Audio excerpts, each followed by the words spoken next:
upon a midnight dreary, while I ponder weak and weary over many a quaint and curious volume of forgotten lore. While I nodded, nearly napping, suddenly there came a tapping, as if someone gently rapping at my chamber door.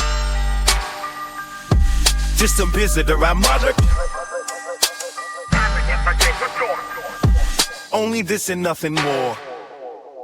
I remember it was in the bleak December, and each separate diamond brought its ghost up on the floor. Eagerly I wished tomorrow, vainly I had sought to borrow from my books a cease of sorrow for the lost and Lord. For the rare and radiant maiden whom the angels name Lenore, nameless here forevermore.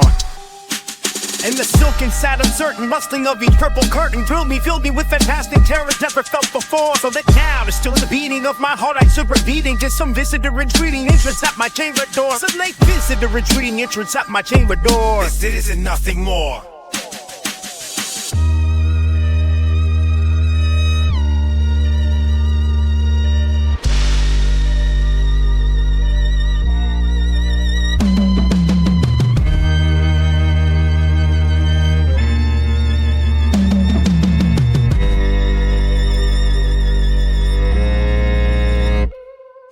Presently my soul grew stronger, hesitating and no longer, sir, said I am madam, truly your forgiveness I implore. But the fact is I was napping, and so gently you came rapping, and so faintly you came tapping at my chamber door, that I scarce for sure I heard you.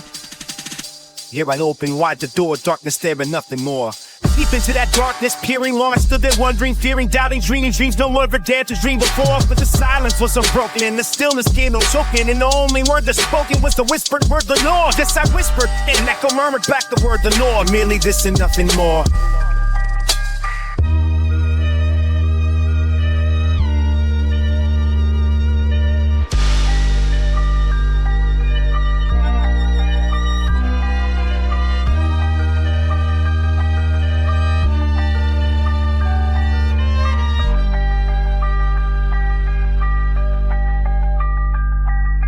Back into the chamber turned, know my soul within me burning. Soon again I heard a tapping somewhat louder than before. Surely said I, surely that is something at my window lattice. Let me see then what there at is in this mystery explore. Let my heart be still a moment and this mystery explore. Just the wind and nothing more.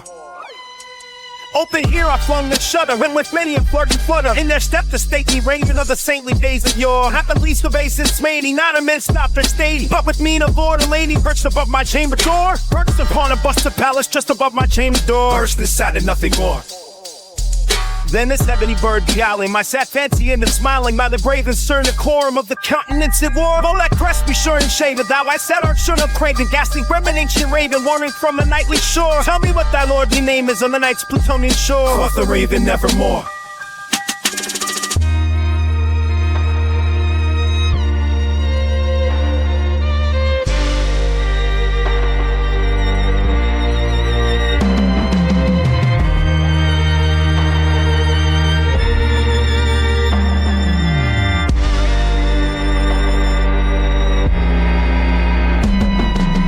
I marveled this ungainly foul to hear this course so plainly, though its answer little meaning, little relevancy bore. For he cannot help agreeing that no living human being ever yet was blessed with seeing bird above his chamber door, bird a feast upon the sculptured bust above his chamber door.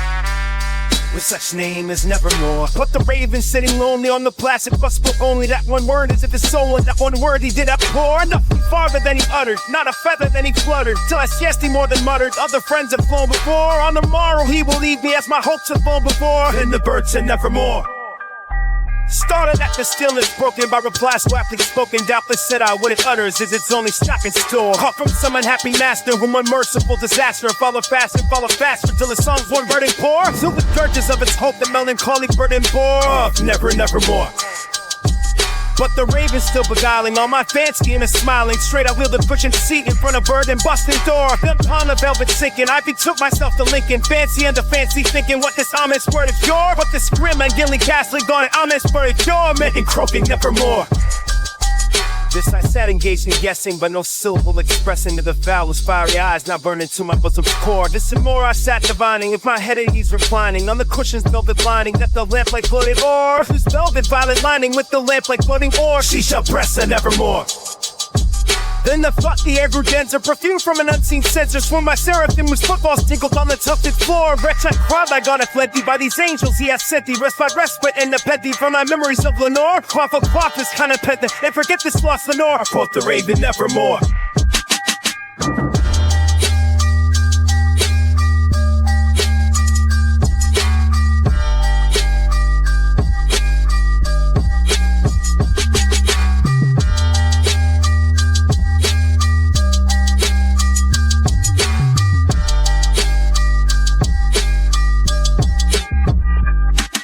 Prophet said I think of evil, prophet still of bird or devil. Whether tempter sent or whether tempest tossed thee here ashore. Desolate yet all undaunted, on this desert land enchanted. On this home by horror haunted, tell me truly I implore. Is there bombing geese? Tell me I implore, quoth the raven nevermore. Prophet said I think of evil, prophet still a bird or devil. By the heaven that pits above us, by that dog we both adore. Till the soul is sorrow laden, if within the distant ain't an inch of clasp a sainted maiden, whom the angels name Lenore. Clasp a rare and radiant maiden, whom the angels name Lenore. Quoth the raven nevermore.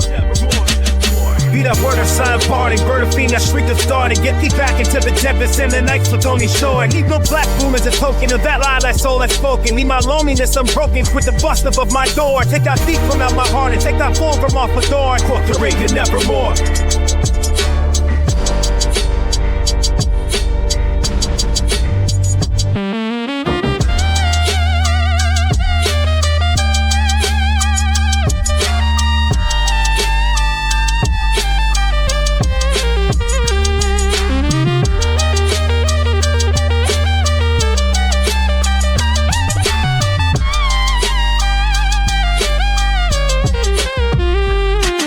And the raven never flitting, still is sitting on a pallet, bust of palace just above my chamber door. His eyes have all the seeming of a demon that is dreaming in the lamplight, or when streaming throws his shadow on the floor. And my soul from out that shadow that lies floating on the floor shall be lifted nevermore.